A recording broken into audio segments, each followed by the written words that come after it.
Hello, on se retrouve pour l'épisode 3 de la rénovation de la grange. Il y a énormément de choses qui ont changé depuis le premier épisode. C'était un combiné du premier et deuxième épisode. Donc venez avec moi, je vais vous montrer. Si t'as pas vu le premier épisode, je t'invite à aller sur la chaîne YouTube, le retrouver et le visionner avant de voir celui-là. Et grosso modo, il s'est passé quoi sur les dernières semaines là? Alors il y a eu énormément de choses. Donc l'électricien est venu et a tiré les câbles pour l'électricité. La façade qui avait été piquée a été entièrement enduite. On a attaqué le placo et on a fini à 70% on va dire. On avait un petit challenge avec mon copain, on voulait faire l'intégralité du placo, les 3 étages en l'espace de 2 semaines à peu près. Et bien sûr, on n'a pas réussi parce que à deux, faire 90 mètres carrés, c'était juste beaucoup trop ambitieux. Du coup, on a un plaquiste qui va venir finir le dernier étage parce qu'on n'a plus le temps de s'en occuper. Donc, petite note à moi-même pour les prochains chantiers, arrêtez de surestimer mes capacités et le temps que prennent les choses. Quelle belle façade! J'adore, ça rend trop bien. J'avais un peu peur parce que quand le maçon m'a envoyé les photos, la façade était vachement plus foncée. Je me suis dit, oi, j'aurais dû prendre plus clair, mais en fait, ça rend trop bien. Je suis trop contente. Et autre petite nouveauté qu'il n'y avait pas la dernière fois, 2 nouveautés. Donc il y a la porte d'entrée qui a été posée. Il y a, alors que vous ne pouvez pas voir d'ici, mais une fenêtre qui a été posée au dernier étage avec une rambarde devant pour éviter la chute. On est obligé d'avoir une barrière. Et autre nouveauté, mais c'est sacrément moche, Enedis est venu donc raccorder la grange à l'électricité. Donc vous voyez ce gros câble ici. Franchement, je comprends pas. Expliquez-moi je sais pas s'il y en a qui travaillent chez Enedis, pourquoi ils sont descendus sur le côté, ils ont remonté. Pourquoi ils n'ont pas juste tracé droit? Voilà, moi si vous avez une réponse.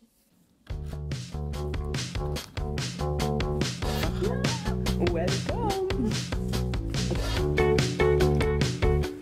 Non mais il y a eu tellement de changements et de nouveautés que j'ai oublié de vous parler du sol. La dalle avait déjà été coulée, là le maçon a coulé la chape, on posait le carrelage par-dessus, donc pareil, je suis trop contente parce que avec ce genre de petites touches, on voit l'évolution du chantier. Pour ceux qui ont suivi tout le chantier depuis le début. Ça fait 2 ans, ça a été très très long, donc de voir des petits changements, des évolutions, c'est juste trop cool. Donc ouais, je suis trop contente. Le carrelage, je le trouve très joli. Leroy Merlin, 9,99€ du mètre carré, du 60 par 60. Seul petit bémol, c'est que le carreleur a choisi des joints gris. J'aurais préféré que ce soit blanc ou beige. J'avoue que j'ai pas précisé, donc c'est peut-être ma faute aussi.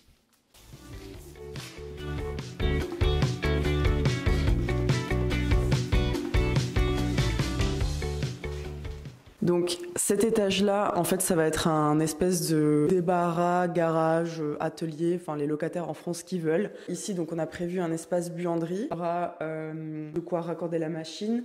Là, il y aura le ballon d'eau chaude. Ici, il y aura un toilette qu'il faut encore qu'on cloisonne ici. Mais regardez, regardez pas ça, mais regardez ce magnifique placo. Je suis ravie. Et après, ici, il y aura donc l'escalier qui monte au premier et où on accédera du coup aux espaces vie. Donc juste au-dessus, il y a salon-cuisine et l'étage encore au-dessus, il y a 2 chambres et une salle de bain.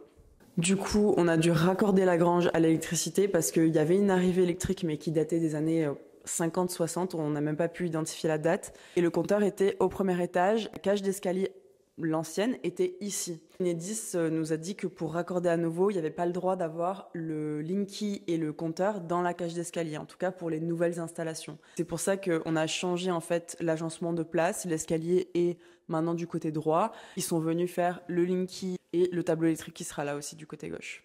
Après, au niveau des emplacements, des prises, etc., des lumières, j'ai fait un plan que je vous ai montré du coup dans le premier épisode avec mon électricien. Donc je lui ai un petit peu montré, voilà, il faut pas mal d'éclairage parce que surtout à ce niveau, il n'y a pas beaucoup de lumière, enfin il n'y a pas de lumière naturelle. Et j'ai aussi insisté pour que il y ait les prises pour la buanderie et pour que au fond de la pièce, il y ait des prises au cas où un jour il y ait des locataires qui ont envie de le transformer en chambre, en bureau, en quoi que ce soit.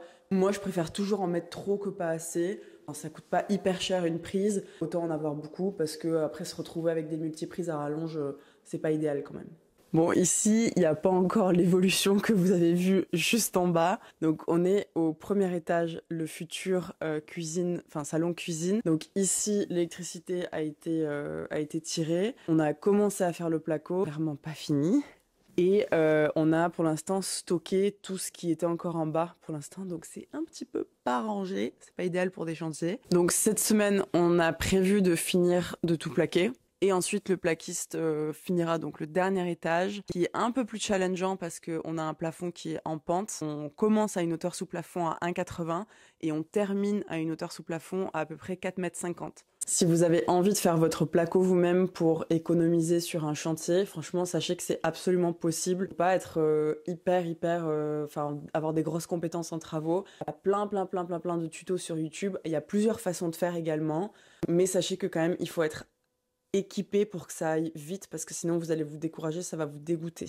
Équipez-vous surtout d'un lève-plaque pour faire le plafond parce que sinon les plaques elles sont super lourdes et à bout de bras c'est juste impossible à faire. Donc on a eu la chance d'avoir un pote qui nous a prêté un super lève-plaque, mais sachez que ça se loue également et ça s'achète aussi sur le bon coin et vous pouvez très facilement le revendre quasiment au même prix que vous l'avez acheté, donc au moins vous n'êtes pas perdant.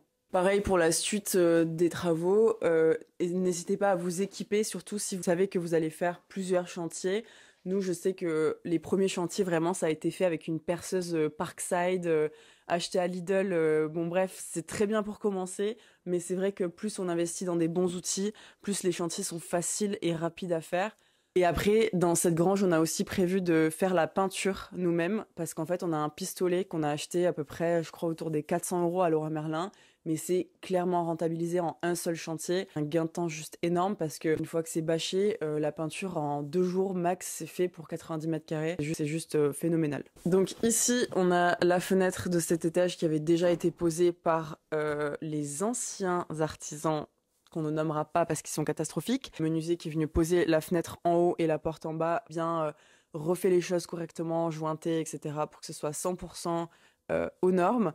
On avait besoin que ce soit posé et aux normes, et on avait besoin que la fenêtre en haut et la porte en bas soient posées pour qu'on puisse être entièrement hors dehors d'air, pour que Enedis puisse venir poser le compteur. Parce que ça, il faut le savoir, si vous n'êtes pas hors dehors d'air, ils ne veulent pas venir poser un compteur. C'est ok, ça c'est fait, on a pu poser et avoir le compteur. Je vais continuer pour là-haut. Pour Instagram. Ah mais du coup tu m'entendais pas. C'est parti, suivez-moi dans le rez-de-chaussée / la cave.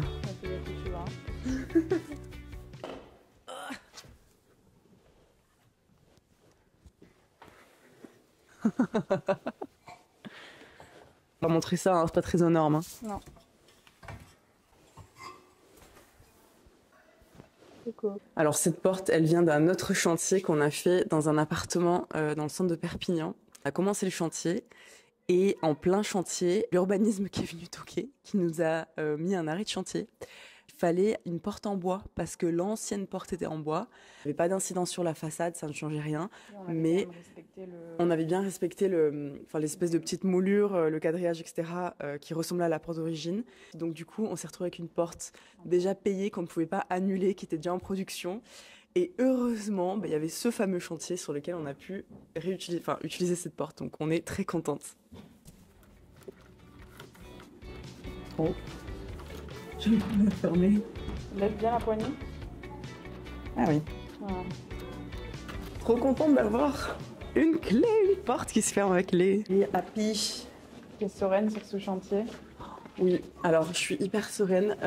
Comme pour ceux qui ont suivi, ça n'a pas du tout commencé comme ça. Ça a été vraiment un casse-tête. Je dirais honnêtement le pire chantier que j'ai fait, mais qui était plein d'apprentissage. Donc d'un côté contente de l'avoir fait parce que c'est vrai que je me ferai plus jamais avoir, ça c'est une certitude. Et grâce à ce chantier, on a pu aussi trouver des artisans qui sont incroyables, en qui j'ai 100% confiance. C'est des artisans avec qui on avait déjà fait d'autres chantiers, mais on n'avait jamais rassemblé tous ces artisans sur un même chantier. Et là, on sait qu'on a trouvé l'équipe de choc qui fait que tous nos chantiers futurs vont se passer normalement sans accroc. Donc ça, c'est plutôt cool. Et donc, pour le prochain épisode, ce que vous allez pouvoir observer, je l'espère, c'est la fin du placo, les joints sur le placo, et puis, je sais pas, potentiellement la peinture. Le sol peut-être, si on avance assez bien, on pourra poser le parquet sur les 2 autres étages. Non, allez-y. Oui, vous pouvez dire bonjour à la caméra. Ouais. Merci vous aussi. Je vous montrerai mes choix d'aménagement sur le compte Instagram Siving et vous pourrez voter pour les meubles que vous préférez et l'agencement et l'aménagement que vous préférez. Parce que bien sûr, tous vos conseils sont les bienvenus et tous vos bons plans aussi. Merci d'être venu avec moi pour visiter l'avancement de la grange. Je te donne rendez-vous pour un prochain épisode dans les semaines à venir. En attendant, tu peux aussi suivre tout ce qu'on fait sur le compte Instagram Siving Sisters. Et bien sûr, si tu as envie qu'on t'accompagne à investir en immobilier, je t'invite à remplir le questionnaire en description et réserver un appel avec la team.